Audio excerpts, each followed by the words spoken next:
우리 각 가정에서 또 자신의 자리에서 그 자리를 구별하여서 하나님께 예배드리시는 한 분 한 분에게 주님 임재하셔서 큰 은혜를 베풀어 주시기를 간절히 축원합니다. 우리가 지난 4월부터 새벽 예배에서 사도행전을 나눴습니다. 지난 4월부터 시작했어요. 그런데 이제 이번 주간이면 마치게 됩니다. 중간에 한 2주, 3주 이렇게 모이지 못하는 어려움도 있었지만 결과적으로는 예배와 그 기도가의 자리가 풍성해져서 참 하나님께 감사합니다.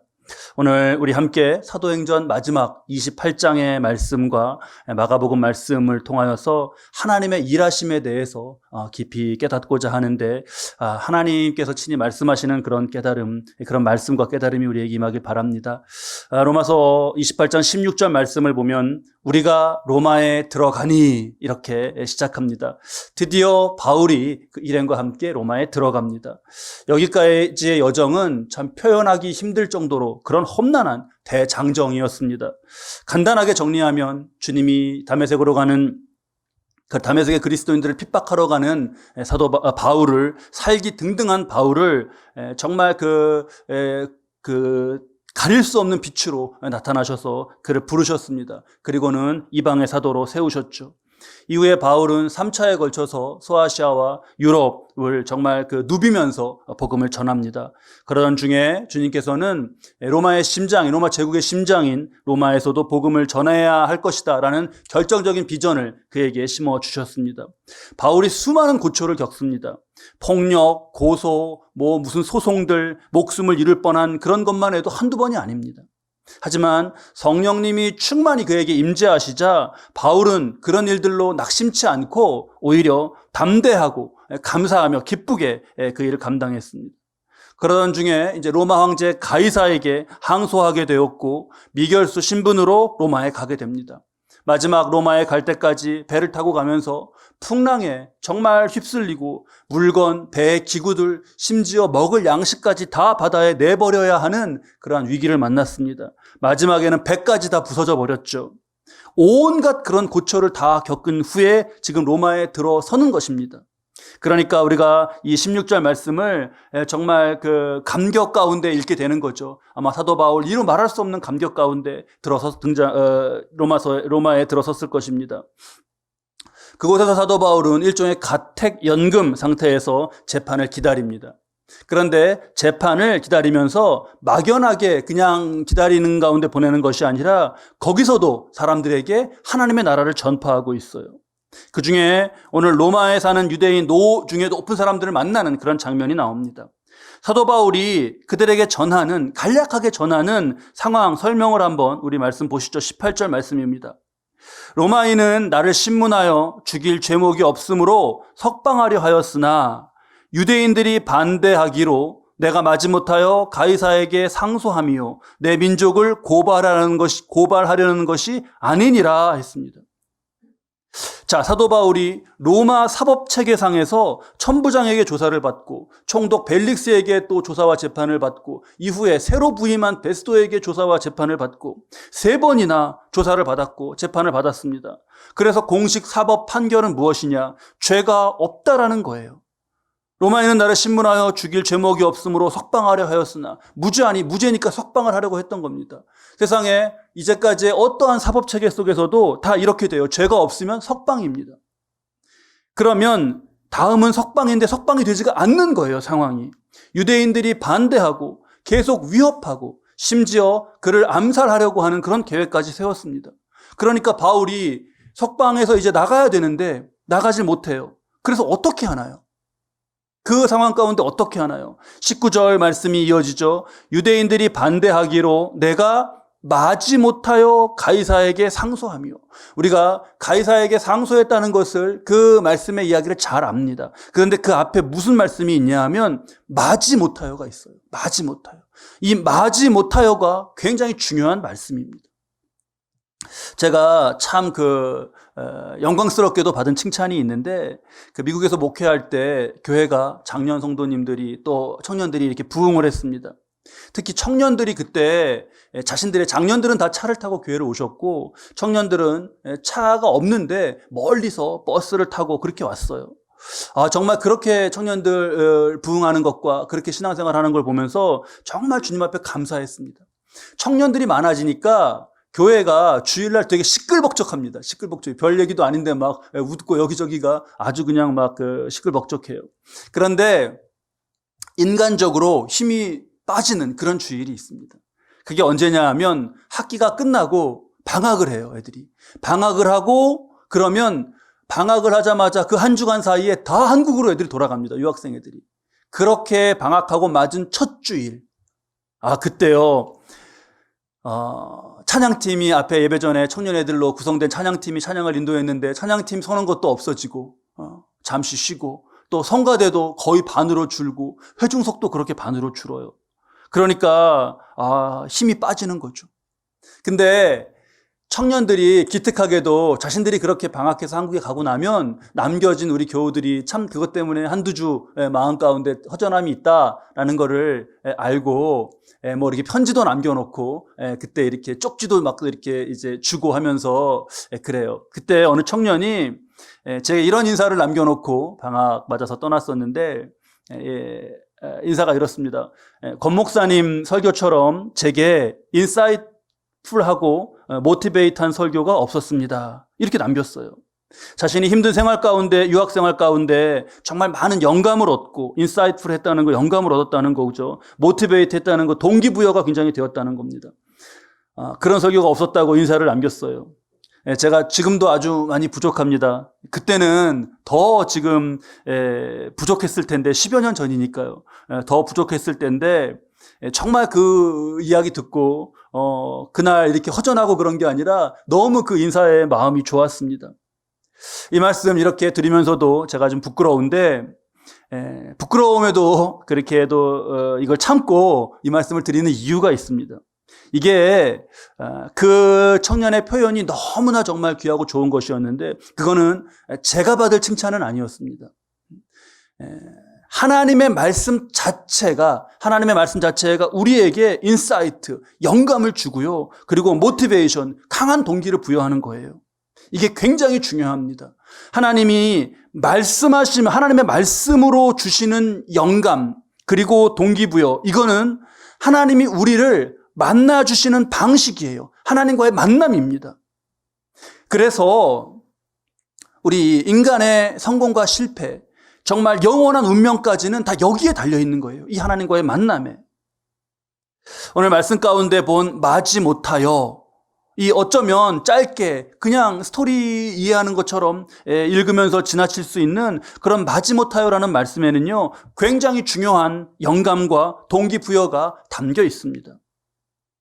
우리가 그렇지 않습니까? 살아가면서 우리의 의지대로 되지 않는 수많은 상황들을 만나게 됩니다. 그런데 의지대로 되지 않고 막히고 그런 가운데 억울하기까지 한 그렇게 상황을 당하는 거면 정말 그때 답답하고요. 막 짜증이 나고요. 그럴 때 그 스트레스를 많이 받지 않습니까? 만병의 근원이 스트레스라는데 서로 우리 스트레스 받지 말자고 그렇게 서로 인사하는데 막 그런 상황 가운데 내가 원치 않아도 막 받아요. 그래서 나아가서 화병을 얻기도 합니다. 그리고 심지어 목숨을 그때 끊기도 해요. 재판이 계속 무죄인데 계속 이것에 시달리고 하는 가운데 무죄인데 풀려날 수는 없다. 그런 바울은 아주 답답하고 정말 그런 상황이었습니다. 그런데 말씀은 마음이 내키지 않고 답답한데 지금 마지 못하여 하는 어떤 일이 마지 못해서 했던 어떤 일이 하나님의 일하심에 있어서 결정적인 쓰임을 받을 수 있다라는 것을 우리에게 가르쳐 주시고 있는 거예요. 바울이 로마의 복음을 전한 후에 거기 예수님을 사람들이 영접하고 교회가 세워지고 했습니다. 하지만 핍박을 당했죠. 그렇지만 그 핍박을 순교하면서 이겨냈습니다. 카타콤이라고 불리는 지하 무덤에서 살면서까지 믿음을 지켰어요. 그 믿음의 터전 위에서 로마는 313년에 기독교 로마에서 공인이 되고 380년에 로마 제국의 국교화까지 됩니다. 정말 놀라운 일이죠. 로마 황제면 뭐냐 하면 내가 이 세상의 주인이에요, 지금. 내가 여기 주인입니다. 그럴 만큼의 절대적인 권력과 절대적인 제국을 가지고 있는 거예요. 로마 황제는 죽으면 자동으로 신격화됐습니다. 신으로 이렇게 올려졌어요. 그런 황제들이 회개하고 그리스도인이 되는 거예요. 그런 황제들이.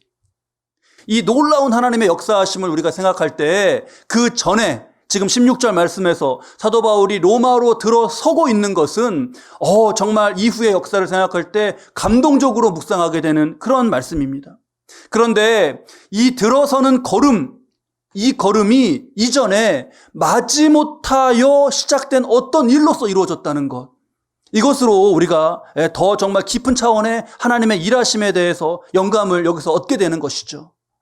마지못하여 시작한 어떤 일로 인하여서 시작된 걸음이고 그 걸음으로 인하여서 로마에 정말 복음화라고 하는 엄청난 일이 일어난 것이에요. 자, 이 사도 바울의 이야기를 잘 기억하면서 여기서 지금 이때와는 전혀 다른 시간과 공간 속으로 한번 옮겨보겠습니다. 이 지금 시점으로부터는 지금 사도 바울이 로마로 들어가는 이 시점으로부터는 약 30년 정도 전이에요. 30년. 굉장히 한참 전이죠. 이게 마가복음 15장에 나오는 사건입니다. 예수님이 십자가를 지시고 골고다를 향해 가실 때였어요. 예수님이 살인적인 정말 그 태형, 채찍에 맞는 형벌을 받으셨기 때문에 극심한 고통 가운데 십자가를 다 지고 이걸 앞으로 나아가지 못하시는 거예요. 그러니까 로마 병사가 주변에 한 사람을 지목해서 십자가를 대신 지게 했습니다. 구속사의 이 중요한 순간에, 이 정말 결정적인 순간에 거기에 나타나서 예수님의 십자가를 그 대신 지게 하신 그 사람이 누구일까요? 그게 마가복음 15장 21절에 구레네 사람 시몬입니다. 자, 시몬이 구레네라는 곳에 살았는데 그런 유대인이었는데 6월절을 지켜서 제사를 드리고자 예루살렘에 온 것이고 그랬다가 그 십자가를 지고 가시는 예수님의 그 행렬을 보고 그걸 옆에서 이렇게 구경하고 하는 가운데 얼떨결에 이걸 지게 된 거예요. 자, 이 말씀을 우리가 한번 조금 더 파고 들어가 보시죠. 제가 말씀 전하면서 또 말씀 함께 나누고 하면서 그 바이블 모스라고 성경 말씀을 정말 벌레처럼 막 뜯어먹는 그런 그 웨슬리가 표현했던 웨슬리의 그 옥스퍼드의 홀리 클럽, 성경을 정말 그렇게 파고드는 이들을 조롱하듯이 바이블 모스라고 성경 벌레들이라고 했던 그 표현 언제 소개해드린 적이 있는데 저는 왜 자꾸 이렇게 파고 들어가게 되는지 모르겠어요. 한번 보시죠. 그 마가복음 15장 이 말씀에 보면 21절이네요. 마침 알렉산더와 루포의 아버지인 구레네 사람 시몬이 시골로부터 와서 지나가는데, 자, 구레네 사람 시몬이라고 나오고 그 앞에 알렉산더와 루포의 아버지라고 그렇게 소개되고 있습니다.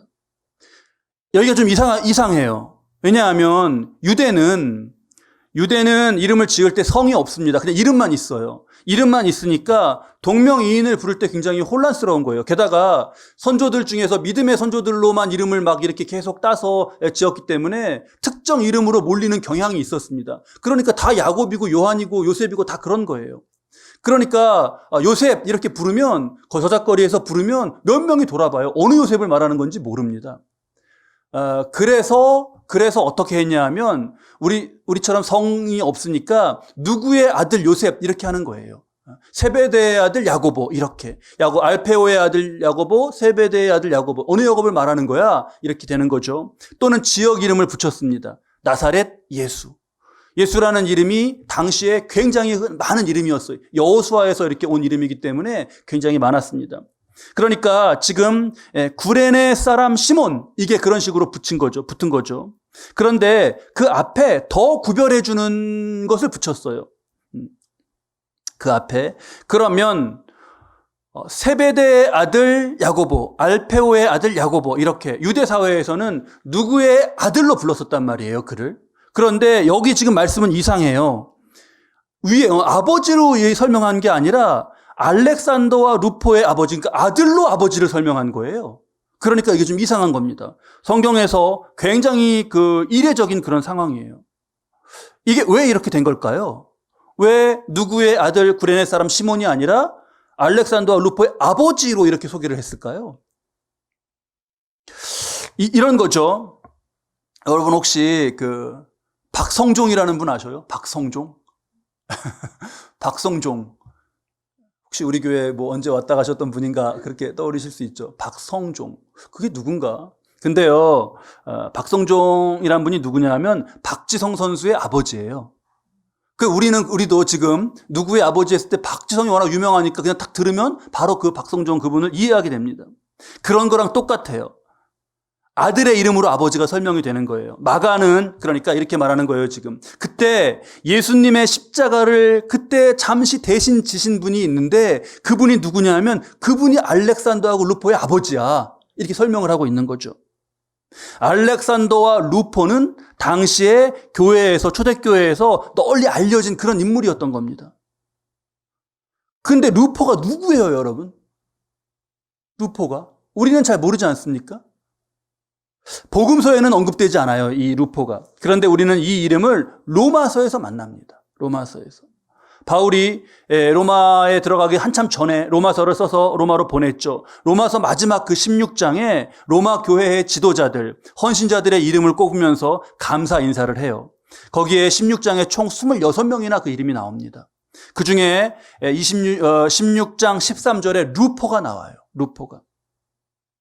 루포가 로마 교회 그 속에서도 많이 알려진 인물이고 아시아, 유대까지 이름이 알려질 정도로 그렇게 헌신적인 그리스도인이었다는 걸 우리가 엿볼 수 있게 돼요. 26장에 26명이 쭉 그 로마서 마지막에 이렇게 이름이 나오는 가운데 이 루포 앞에 짧게 소개가 붙어 있습니다. 그게 뭐냐 하면 주 안에서 택하심을 입은 이렇게 돼 있어요. 주 안에서 택하심을 입었다. 그러니까 예수님의 십자가를 대신 지는 그런 역할을 했던 루포 아버지 시몬의 그 사건을 우리가 여기서 떠올리게 되는 거죠. 자, 루포의 어머니에 대한 인사까지도 로마서에 나와요. 루포에 이어서. 근데 그게 보통 표현이 아닙니다. 사도 바울이 루포의 어머니를 말하면서 그의 어머니는 곧 내 어머니다라고 말해요.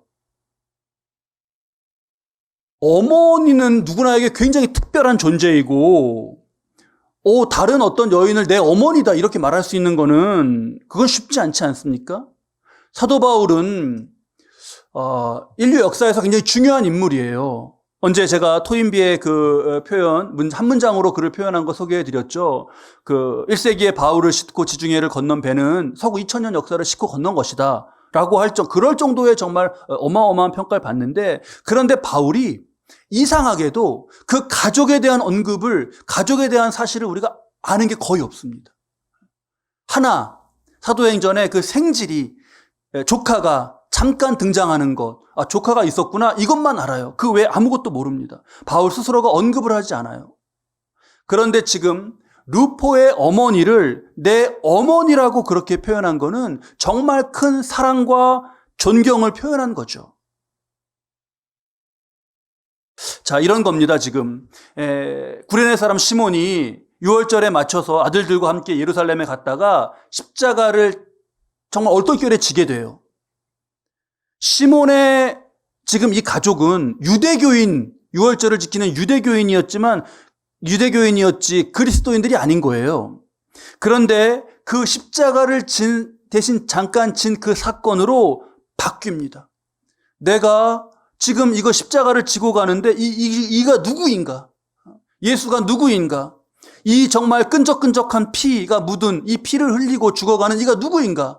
여기에서부터 시작돼서 그 정말 사건이 계기가 돼서 예수님을 알게 되고 예수 그리스도를 주로 영접하는 겁니다. 그래서 그렇게 영접한 후에 이 시몬의 가족은 정말 구속사에 굉장히 중요한 증인이 돼요. 예수님의 십자가를 그때 대신 졌던 그분이야. 이러면 어마어마하지 않습니까? 그리고 그런 어떤 구속사의 증인에 합당한 모범적인 삶을 삽니다. 이후에 이 구레네에서 떠나서 로마로 가서 살게 되고 정말 로마에 사는 가운데 로마로까지 지금 복음을 전하기 위해서 그 지경을 넓혀가는 바울과 알게 되고 깊이 소통하는 그런 관계가 되는 거예요. 그래서 지금 루포의 어머니를 나의 어머니라고 부를 정도의 관계가 된 겁니다. 학자들은 로마서의 이 표현에서 바울이 물심양면으로 도움을 받은 그런 정황이 담겨 있다고 봐요. 말 그대로 정말 어머니처럼 그렇게 된 겁니다. 자, 좀 길게 제가 이 30년 전의 역사까지 이 은혜의 역사를 정말 말씀을 막 찾아가면서 전했는데 이 은혜의 역사가 여러분 어떻게 시작되었나요? 어떻게 시작되었나요? 21절 말씀, 마가복음 15장 21절 말씀, 마침 알렉산더와 루포의 아버지인 구레네 사람 시몬, 구레네 사람 시몬을 알기 위해서 알렉산더, 루포 막 이렇게 우리가 이름까지도 다 찾아가 봤습니다. 그런 가운데 더 깊이 새겨야 할 말씀이 그 다음이에요. 구레네 사람 시몬이 시골로부터 와서 지나가는데 그들이 어떻게 해요? 억지로 같이 가게 하여 예수의 십자가를 지우고 해요. 예수의 십자가를 어떻게 지었다고요? 억지로 졌어요. 억지로. 네. 지금 이 역사 속에서 사도 바울이 마지못해서 가이사에게 상소한 것, 시몬이 십자가를 억지로 지고 있는 것, 이 하나님의 구속사의 이 그 은혜를 이루어 가시는 이 역사 가운데 그 빛나는 장면 속에서 우리가 이걸 공통적으로 볼 수가 있습니다. 이 말씀이 우리에게 큰 영감이 되시기 바라요.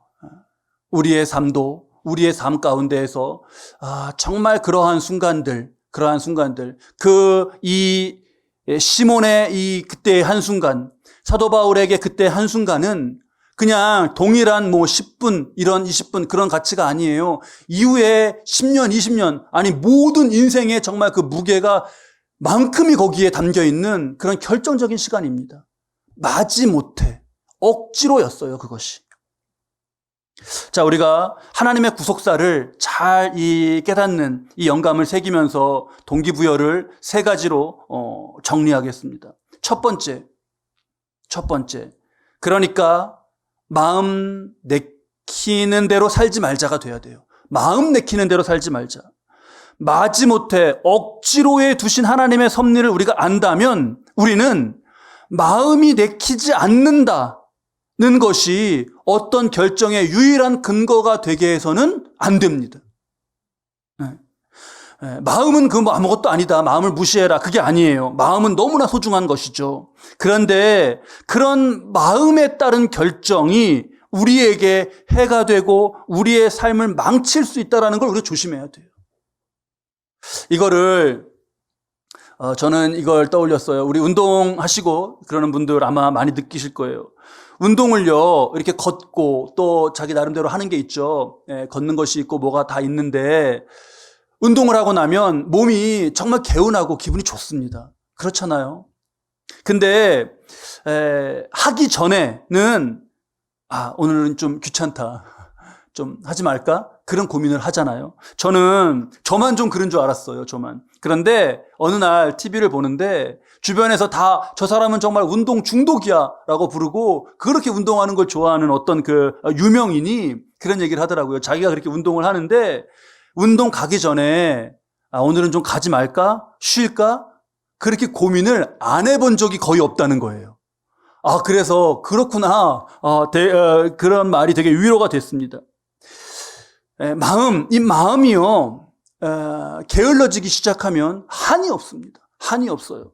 잠언 19장 24절 말씀에 잠언의 게으른 자에 대한 많은 말씀이 나오는데 이런 지경의 말씀까지 나와요. 게으른 자는 자기의 손을 그릇에 넣고서도 입으로 올리기를 괴로워하느니라 그랬습니다. 이 손을요, 음식을 담은 그릇에 손을 넣고 이걸 여기로 올리는 것도 괴로워할 정도의 그런 게으름까지 된다는 거예요. 자, 우리 삶을 복되게 하는 것은 마음의 내킴이 아니라 하나님의 일하심을 따르는 데서 오는 거예요. 마음 내키는 대로 살지 말자. 첫 번째로 새기고, 둘째, 영적으로 점검하자입니다. 영적으로 점검하자. 영적 점검이라는 것은 하나님과의 관계 차원에서의 점검이에요. 우리가 많은 순간에 이것이 나에게 물적인, 심적인 유익을 준다 또는 손해를 준다라고 하는 이것이 유익인가 손해인가 물적으로 심적으로 이 판단 가운데 살아갑니다. 그때 반드시 하나의 과정이 더 있어야 되는 거죠. 그게 뭐냐 하면 바로 이것이 하나님과의 관계 가운데 괜찮은 것인가 라는 과정이 있어야 되는 거예요. 우리 지금 다시 사도행전 18절 말씀, 사도행전 28장 18절 말씀을 보면 로마인은 나를 신문하여 죽일 죄목이 없으므로 했습니다. 이렇게 죄의 문제에 있어서는 세상과 하나님 앞에 당당해야 되는 거예요. 이익이 눈앞에 있을 때, 손해가 또한 있을 때 그것에 가려서 그 뒤에 하나님을 보지 못할 수가 있는 거죠. 그래서 하나님과 관계없이 특히 하나님이 정말 용납하시지 않는 것으로 우리가 즐거워하면서 그렇게 보낼 수 있는 거예요. 죄는 하나님과의 관계를 단절합니다. 그래서 하나님과의 관계가 단절됐기 때문에 상황이 악화되고 그래서 힘든 것인데 그 부분을 정말 하나님 앞에서 정리를 해야 되는데 그냥 거기서도 이거 하나님이 일하시는 거구나 그렇게 하면 잘못 생각하는 것이죠.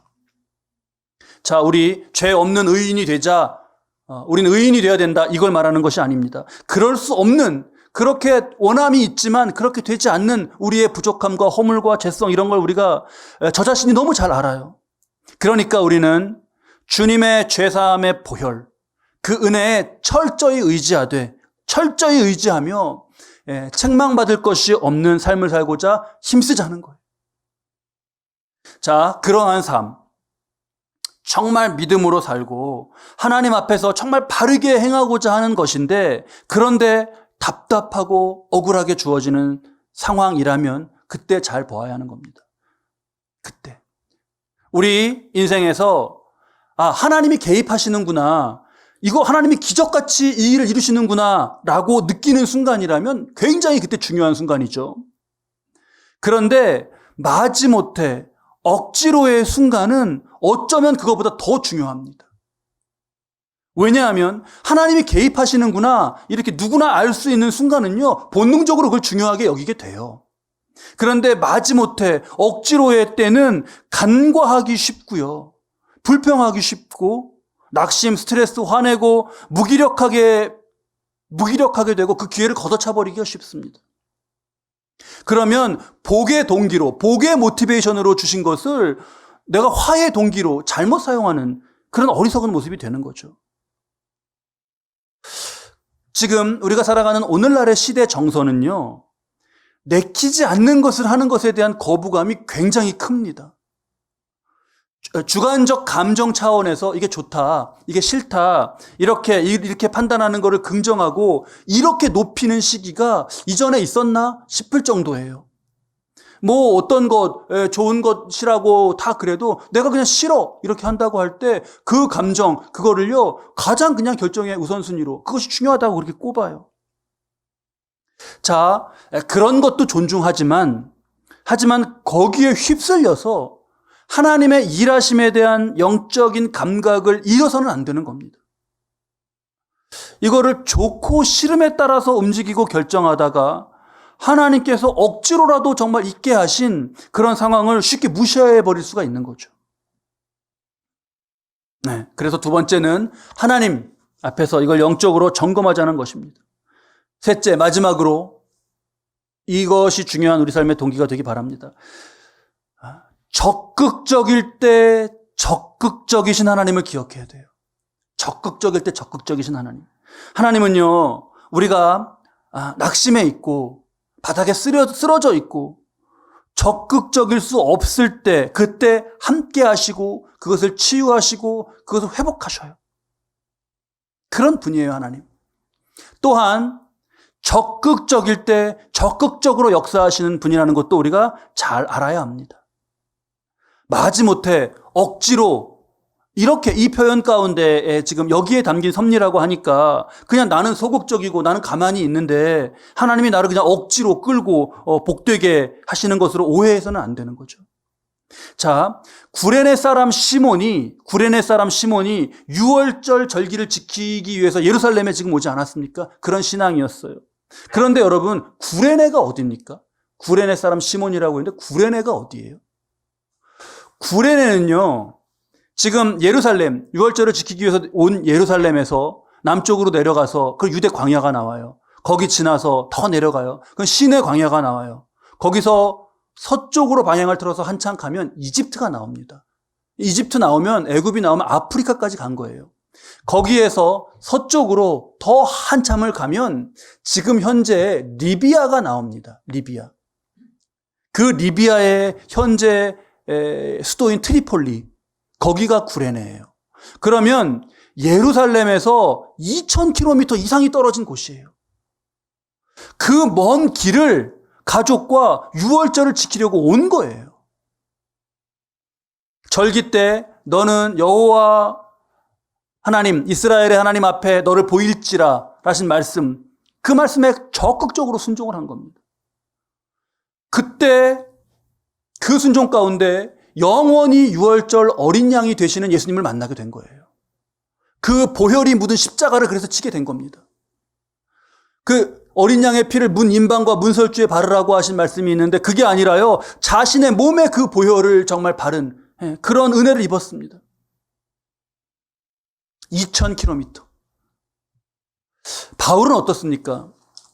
주님이 바울을 만나주시기 전에 바울의 자부심이 뭐였냐? 자부심이 자신은 형제 유대인을 정말 엄청나게 사랑한다는 거예요. 자신의 형제 유대인을. 그게 어떤 다른 유대인보다 굉장히 컸습니다. 그러니까 그런 내가 사랑하는 형제들에게 나사렛 이단의 그런 이야기를 퍼뜨리는 거를 분노하면서 막 막으려고 나선 거예요, 자신이. 주님을 만나기 전이니까 믿음이 온전치는 못하죠. 하지만 그에게는 하나님과 진리를 향한 적극성이 있었습니다. 누가 처음부터 온전한 믿음일 수 있겠어요? 그런 말이 있잖아요. 태어나면서부터 믿음을 가지고 태어난 사람은 아무도 없다. 그런 말이 있습니다. 예수님이 그의 적극성의 방향을 탁 바꾸어 주시니까 어떻게 돼요? 구원과 영생. 예수님을 전하면서 소아시아와 유럽을 누빕니다. 유대인만이 형제가 아니라 해 아래 모든 이가 다 정말 믿음 안에서 형제됨을 깨닫고, 그렇다면 더 많은 형제에게 진정한 사랑을 전해야겠다 하는 일에 정말 적극적으로 나서며 쓰임을 받습니다. 수많은 고난이 있었지만 그 적극성으로 로마에까지 이르게 돼요. 지금 로마에서 구금된 상태에서도 내가 구금돼서 나가지 못하니까 20절 말씀에 어떻게 합니까? 이러므로 너희를 보고 함께 이야기하려고 청하였으니 나에게 와라, 나에게 정말 와라 해서 그들에게 지금 하나님의 나라를 전하고 있는 모습을 봅니다. 적극적일 때 적극적이셨던 하나님을 우리가 말씀 가운데 기억해야 하겠습니다. 혹시 오늘날의 어떤 시대의 정서, 아까 말씀드렸던 마지못해 하게 하고 억지로 하게 하는 것에 대해서 강한 거부감을 말하는 그런 오늘날의 시대 정서를 말하면서 왜 하나님은 억지로 마지못해 하게 하셨냐? 그것은 구레네 사람 시몬과 바울을 존중하지 않은 것이 아니냐라고 의문을 제기할 수도 있겠어요. 그런데요, 여러분 보셔요. 결과적으로 시몬이 가진 신앙에서 이보다 지금 더 복된 삶이 있습니까? 바울의 적극성이 이보다 더 복되게 쓰임을 받을 수가 있나요? 존중되지 않은 것이 아니라 정말 한없이 귀하게 존중되고 있습니다. 오늘 우리 이 말씀 나눈 저와 여러분이 하나님의 섭리가 바울과 시몬의 삶에서 어떻게 이것이 이루어져 갔는가를 본 나눈 이 말씀이 우리 삶에 큰 영감이 되시기 바랍니다. 거기에 마지못해 억지로가 있었지만 그것이 그 자신을, 그의 가족을, 그리고 이웃을, 공동체를, 그리고 한 나라 차원의, 제국 차원의 로마로까지 다 그것을 복되게 하는 것이었습니다.